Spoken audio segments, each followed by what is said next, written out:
What's up, soldiers? Chris here, CaribbeanPot.com, with what's going to be the longest cook we've ever done. See, you're going to get maximum flavor, but you do need some patience. We are making bacon, but not any old bacon, but jerk bacon. So you will need at least a week for this to come together. Now, you're probably wondering, Chris, why bacon? Why smoke? Why all of that worry and all that? You know, if you look back historically in the Caribbean, we've got jerk, which is pretty much smoking meats. And if you're from Trinidad and Tobago and you know your history, if you don't know your history, you better find out. There's something called bonnet. And my father and my father's father, my great-grandfather, and probably his father, we all know about bonnet. And it is about smoking meats because back then there was no refrigeration. And that is how they would keep meats longer. But anyways, long story short, we are making bacon. First time I think you're going to be seeing this because I haven't seen anything like it yet on YouTube. Jerk bacon. Enjoy. Patience though, please. Just a little bit of patience. Alright? Alright. Very first thing we're going to do, got some allspice berries. I'll toss that in here, and I'm using my mortar and pestle because I want to crush this, but I don't want to crush it too fine. So try not to use the powder. And some black peppercorn. Just going to go in with a little bit more of that allspice. Full amount will be listed down in the description of the video, as I always do. And then all you would do is you would go in there and then break things down just a little bit. And the kitchen should already have that lovely allspice smell. And you know, if you go to the Jamaican store, the Caribbean store, it may not be called allspice, it may be called pimento berries. So just be mindful of that, alright? And basically what we're doing is trying to replicate the flavors of a good jerk marinade. So in goes all that crushed up stuff in there. And a good jerk marinade is supposed to have a sort of a pepper element to it. And this, I don't know if you guys recall, we did dehydrated scotch bonnet pepper. I'm not putting too much of that because it's really concentrated. I have 3 leaves, bay leaves. I'm just going to crush up in there as well. Fresh thyme from my garden. Just going to pull back all the tender stems and everything in there. And you can imagine the flavors we're going to get out of this. Now, this is not your traditional bacon. This is a jerk-inspired bacon, a very island, something that you're looking at there. So, don't worry too much. Another ingredient you got to have in a jerk. And I'm going with a tiny bit because I don't want it to overpower the brining process here. And that was cinnamon. The other thing you need is a bit of freshly grated nutmeg in there as well. Ooh, almost lost a finger. So I'm just grating in some nutmeg if it cooperates with me. Not too much. I won't be using any nitrates, but I will use kosher salt, and quite a bit of that kosher salt.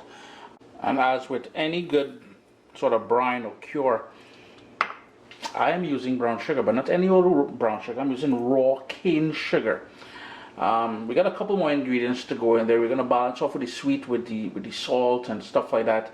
And you notice how much flavors we got coming in there already. To make it a true jerk marinade, just gonna 2 scallions, and we're gonna give that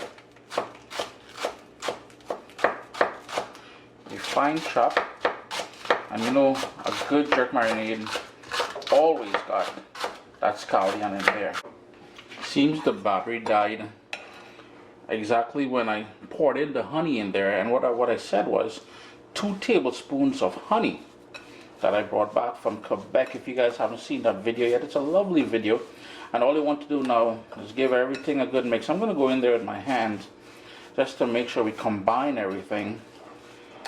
And I kid you not, you get that lovely scent of the Caribbean and a good jerk marinade.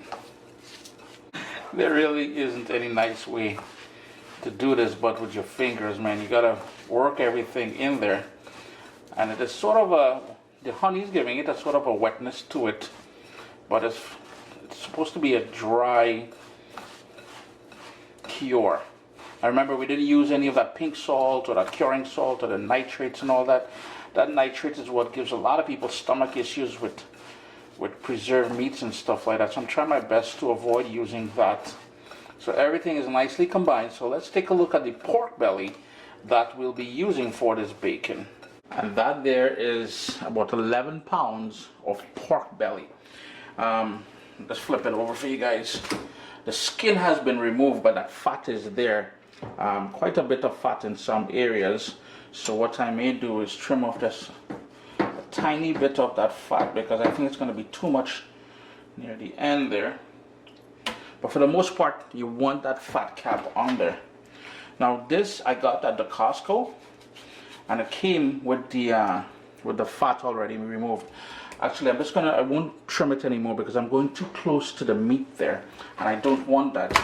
But pretty much that is the pork belly, skin removed. It's important that the skin is removed. Now I have to put this into Ziploc bags, and this is too big a piece for the Ziploc bags I have. So what I'm going to do is eyeball it, cut it down the center, so this way it's easier for us to handle, as well as it will fit in the bags that I have. Now this is where we're going to go on liberally and work that cure. We want those pieces of bay leaf and everything, and we want to make sure that we can go on heavy with this, both sides, and try to work some onto the sides as well. More surface area covered, the more flavor we will get out of this in the long run. And as I do this, we're bruising the thyme and the scallions and everything, and it is smelling exciting in the kitchen, boy. Then what we got to do is flip it over.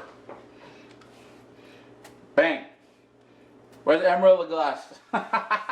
Remember, it used to be that bang, bang, bang, bang. Oh, freak. Anyhow, we putting on some of that on this side too, and then into Ziploc bags, and then we're gonna put it onto a baking tray, and then into the fridge, the refrigerator, or as we say down in the Caribbean, refrigerator. There's no difference in there. You guys thought there was going to be a difference. Alright, into the Ziploc bag now. Since I'm a one-man show for the most part, I couldn't show you guys the actual process of putting it into a large zipper bag, but come on now, it's very simple. So we've got a piece of pork in the zipper bag here. Two things you will need immediately following this snap: patience and a large spot in your fridge. We're trying to take some of the air out of the second one to let this sit, because we're going to go for about 7 days at least. The second one here, and the reason why, if you're watching, I'm putting it on a cookie sheet with that's probably about a 3/4 inch rim. I don't care which, this is from the dollar store. This bag is from the dollar store. I'm on here rolling high and big yet, but anyhow, no matter which bag you use, it will have the tendency to leak. This rub will draw out a lot of moisture out of the pork, and it's going to tighten up and everything else, and the flavor is going to go in there and all that, but it's going to have a lot of liquid, so you need this sort of drip pan just in case it does drip. So now what I'm going to do, put it into the fridge.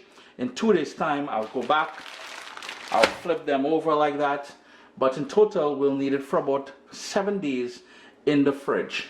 We're into day 4 of the sort of brining process here. So what I'm going to do now, and I told you guys about this, I'm just going to flip it over, and notice all that liquid that we got there. And if you notice the bottom of the pan, there's a ton of liquid as well, and that is why we need to flip it over. That's why we have the pan on the bottom here with that sort of an edge to it. So again, flip it over. Gonna allow those juices to go on the other side now, and you can tell it's already firming up. So 4 days into it. If you wanted to do it 3 days into it, you can certainly do that as well. I do apologize for the lighting, It's dark. Winter is coming in here soon, man. A week later, 7 days. I flipped it 2 times since it's been in the refrigerator there. So now we got to do a couple things. One, we got to remove them from the bags. I'm in the sink here. Just gonna dump it out into my sink. Yes, my sink is clean. I'm not promoting no nastiness. And what we want to do, cool water, give it a thorough rinse. You know, we're gonna wash out all of that marinade off there. It's done its job. Don't feel no way. It's already done its job. So I'm gonna wash all of that out from both of them. The other step I like doing, now here's the thing, I've been cutting back on the amount of salt in my diet, and it is something we've got to really be mindful of. So since this was cured in salt for 7 days, remember I went heavy with the salt because I didn't use any of that pink stuff in here. What I want to do now, I've rinsed off most of that marinade, that sort of brine that we had it in. I'm gonna go in a baking tray, I'm gonna cover it with water and allow it to soak for about an hour, so some of that salt from deep within the pork belly comes back out, and we get to reduce the salt content on the finished bacon. One more quick step before we get to smoking this, and I want to really dry this. So after I took it out of that water bath there, I rinsed it again. It's on a wire rack now in my drip pan. And I'm using paper towels, I'm drying it as best as I can, but I'm putting it back into the fridge for another hour to allow it to air dry in there. It's very important that we get as much moisture out of this, nice and dry, for best results. Yeah, it is a few steps, but it is bacon. And you want to do it right. I had to come into the garage because it's getting dark, plus it's very windy out there. I've got the grill coming up, the smoker coming up to 180 degrees. The pork has been in the fridge for a couple of hours, air drying on that rack, as I said earlier. So next step, as soon as it comes up to temperature, you can see we got nice little bit of white smoke. Let's see inside. Oh yeah, we're going in there now. There they go. I have my probe. I'm gonna put the probe in there. Now we're looking for about 150 degrees. We don't want it to go any higher than that because then the fat on the bacon will start rendering and cooking off, and no, we don't want that. But the long, low, slow process here, probing, looking for about 150 degrees. I'll keep updating you guys. Yeah, so probe in. You notice that, right? The probe is in. I do apologize about the lighting here. I got some bad advice from my apprentice. Oh, Chris, why don't you just do it later in the evening? Yeah, it's terrible lighting now. Won't call any names, but anyhow, 180 degrees. We're gonna cook this to an internal temperature of 150 degrees. Probe in, all you recognize, right? Let's give you guys a quick sneak peek there. It's about an hour and a half or so. The probe is reading 110 degrees. So we still got some time to go. I'm not going to leave this open, but I don't know if I mentioned to you guys or not, I'm smoking it with Applewood. It's been 3.5 hours now, and just look at the lovely color we got on there. I'm at the 150 mark that I set the probe at, so I'm going to take these off, and what I'll do is I'll wrap them up, put them in the fridge to tighten up before we slice them. It is late now, so in the morning I'll do that, and I'll show you guys the final product. Applewood Smoke Jerk Bacon.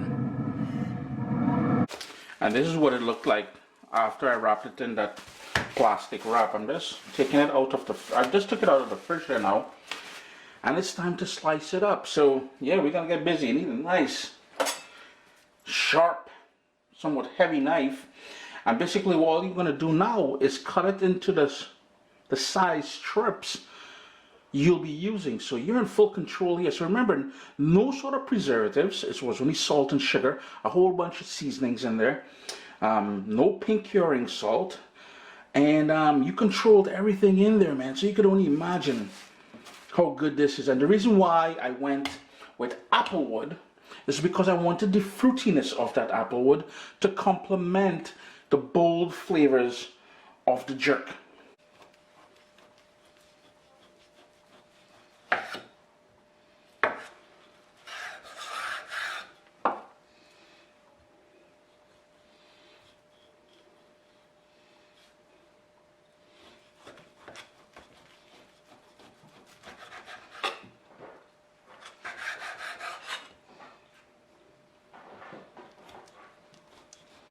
Now if you have a meat slicer, it'll be a lot easier.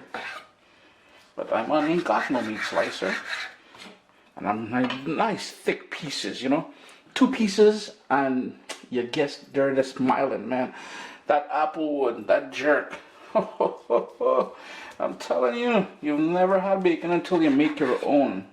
It is a bit of a process, but it's so well worth it, man. Just look at that, man. And most of that fat is going to render down now when you cook it. And the reason why we did this on such a low heat is because we didn't want to render out that fat, but we wanted to get the internal temperature so where it's safe. Because remember, we didn't use any of that pink curing salt, right? Yeah, the bacon got the better of me. I'm still slicing up over here. But yo, those thick pieces of that smoky, yo, you're gonna love it, man. Always a pleasure having you guys here in the kitchen with me. What I would recommend doing is the bacon that I have, that I'm continuously slicing over here, sealers. So I'm gonna put them into portion size, seal them, put them in the freezer. So every time I want some bacon, all I'll do is thaw out a package. Yeah, and this is about 10 pounds of bacon, so this is going to last me quite a bit.